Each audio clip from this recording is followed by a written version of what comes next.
They told me for years there was no money in podcasting.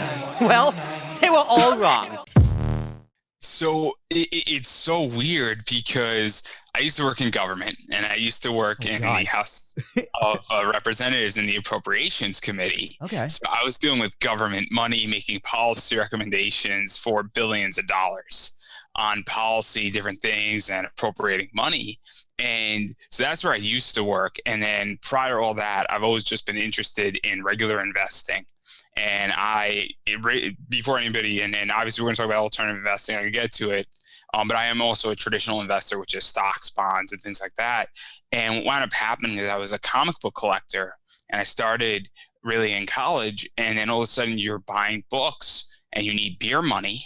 And you need to buy the next month, and you picked up a book for $20, and then fast forward 3 years later, the book's worth $120, and you're like, what is this? And then you sell it. eBay takes their cut. You have like $100 left, and you're like, I have more than just beer money now. And then you start saying, okay, I need more money 2 months later, and then you do it again. And then 3-4 times you say, there's a pattern here that there's 4 or 5 books in my collection that are worth money. And then you start diving through your collection and you're saying, oh man, I'm sitting on a gold mine. And then you start spotting trends and you start saying, oh, I know what books I'm going to pick up here. I know what I'm going to pick up there. And then you slowly get it in turning into a business. And so accidentally, I just needed some cash and I just happened to have assets. And then you spot a trend. And that was never my intention, being into comic books and anything with collecting. I would occasionally flip like a Pokemon card, but then fast forward 4 or 5 times, you're like, man, there's something here. And then you start doing deep dives and then you start getting deeper and deeper into it. And that's kind of how I fell into it. But I have no financial background. Even before that, I really was a little bit in the stock market, and I got a lot more into it just recently in the last 5 years out of college when I started having money. And it's just weird because now I'm heavily invested in comics. I'm heavily invested in Pop Funkos. I got some Pokemon cards. I got some baseball cards. And yeah, I got a little bit of crypto, and I'm also very much traditional. And it's so interesting because I view it almost like a store of value and an increase in value.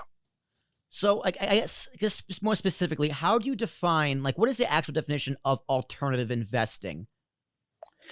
So I'll define traditional investing first, answer, because traditional investing is anything in a bank. So you have a CD, you have a savings account, a checking account, you're in bonds, those are more traditional investing. Also real estate to some degree, because I find what really is, I guess, traditional investing is there's regulations. So if in the banking industry, I think you put $250,000 in one bank and it's federally insured. In CDs, that money is federally insured. In the stock market, anything could happen. A company can go to zero, but there's regulations in there. And there's also recourse by the United States government and other entities to ensure protections. And even in real estate, you might not be able to invest in certain real estate deals if you are not what is known as an institutional investor, or if you aren't an institutional investor, you might get less of a rate, or there might be a higher requirement or a lower requirement. I'm not exactly sure, so don't quote me on that. And so I view all of that as traditional. I view where alternative investing is something that's not in that position. There's no regulations in it. There's no insurances in it. So things like artwork, it tends to be alternative investing in comic books, investing in Pop Funkos, possibly investing in cryptocurrency. So if you're right now investing in crypto video games and you're buying a Gala node, for lack of a better word, and I don't mean to single them out, and this isn't an attack, that's a big alternative investment.